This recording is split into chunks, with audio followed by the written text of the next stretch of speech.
대통령 탄핵되면 큰일 난 전교조 때 다 배웠대. 전교조 때 한번 들어봐봐요. 자, 저는 사실 전교조였는데요. 우파가 되었습니다. I know, it sounds crazy. Can you believe it? 일단 제가 어쩌다가 전교조까지 하게 되었는지 말씀드릴게요. 저는 원래 정치에 그렇게 관심이 있는 사람이 아니었어요. 그러다가 2014년에 캐나다의 워킹 홀리데이 비자를 받고 가게 됩니다. 이미 거기는 분위기가 PC주의가 그냥 득세한 분위기였어요. 특히 젊은 사람들 사이에서는 그것에 대해서 반대 의견을 내면은 사회적으로 매장당할 수 있는 분위기였습니다. 모두 다 그게 옳다고 하니까 저는 그 사상에 그냥 젖어들었어요. 그리고 제가 2016년에는 베를린에서 또 워킹 홀리데이를 하게 됩니다. 그때 제가 독일이 복지 국가 타이틀을 가지고 갖고 있는 그 사회주의적인 모습에 젖어들었어요. 예를 들어볼게요. 우리 독일 직장인들이 미혼일 때 세금을 정말 많이 내는데요. 그게 무려 40% 정도입니다. 그런데 국가에서 모두 보장을 해주니까 이게 좋은 건가 보다, 복지 국가인가 보다, 야. 정의로운 건가 보다 하고 제가 단단히 착각을 했습니다. 이재명이 그때 페이스북에 뭐 기본소득 이런 거 많이 올릴 맞아. 때였는데 기본소득. 그거를 제가 찾아서 막 읽었어요. 도대체 왜 그랬는지 모르겠습니다.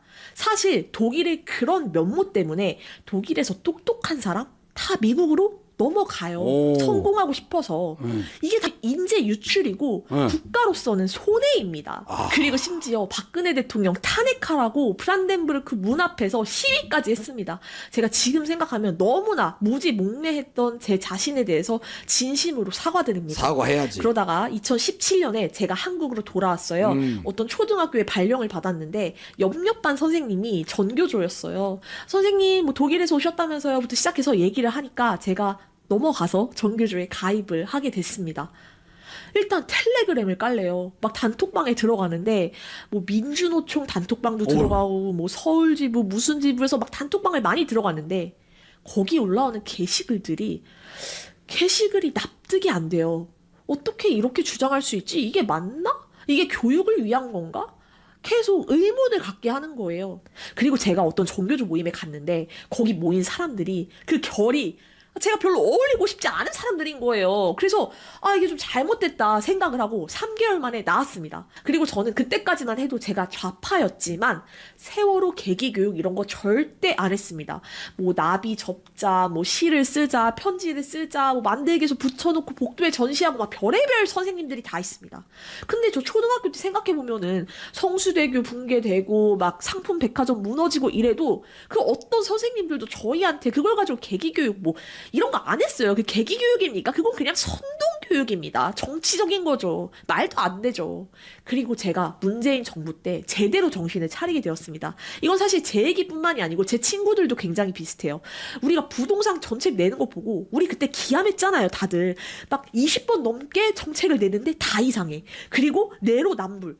아니 자기네들은 그렇게 자기 부동산이 소중한데 중산층 죽이기 정책을 내고 있는 그 뭐 장하성이니 김현민이 박주민이니 이게 말도 안 되더라고요. 제가 부동산으로 조금씩 깨어나던 와중에 정신을 바짝 차리게 한 사건이 하나 터집니다. 전 국민을 분노하고 슬픔에 빠지게 했던 정인이 사건입니다. 이때 문재인이 입양아동 마음에 안 들면 양부모가 반품하고 교환할 수 있도록 맞아. 그때 하십시오. 그랬어. 이런 얘기를 했어요. 말이 됩니까? 이거는 그 입양 아동을 한 소중한 생명으로 보는 게 아니죠.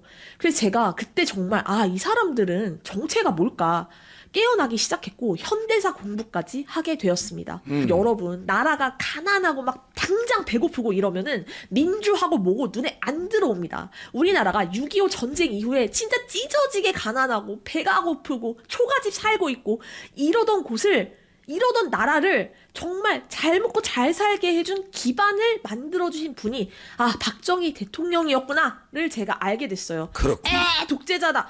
독재자는 개뿔.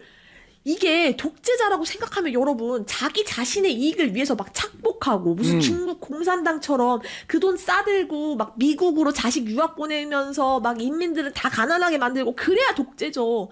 전 국민 잘 살게 해주고 뒷돈 안 챙기고 이게 어떻게 독재자라고 할 수 있겠습니까? 나라만을 생각하는 위인이라고 봐야죠. 그렇지. 제가 정말 잘못 생각했구나를 알게 되었습니다. 그 이후에 조국 가족의 입시 비리 그렇지. 보면서 분노했습니다. 왜? 저도 제자들이 있으니까요. 조국, 정경심, 조민, 저는 자식이 있는데도 지지하는 분들 보면 이해가 안 돼요. 나중에 애들 키워가지고 조민같이 입시 비리로 들어오는 애들 들러리 세우려고 지지하시는 건지 진짜 이해가 되지 않습니다.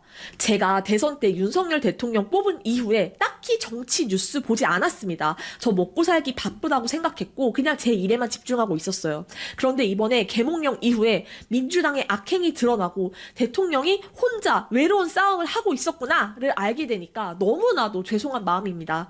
예전에 홍콩 보면서 와 저기는 저렇게 자유를 잃는구나 했던 것이 우리나라에서도 똑같이 벌어지고 있었구나를 알게 되니까 너무나도 무섭고 이것은 정말 전 국민이 알아야 된다 이런 마음을 갖게 되었습니다. 여러분 지금 탄핵 반대를 둘러싼 프레임은 좌파와 우파의 싸움이 아닙니다. 공산화를 막아내고 야. 자유민주주의, 자유대한민국을 수호하기 위한 구국운동입니다.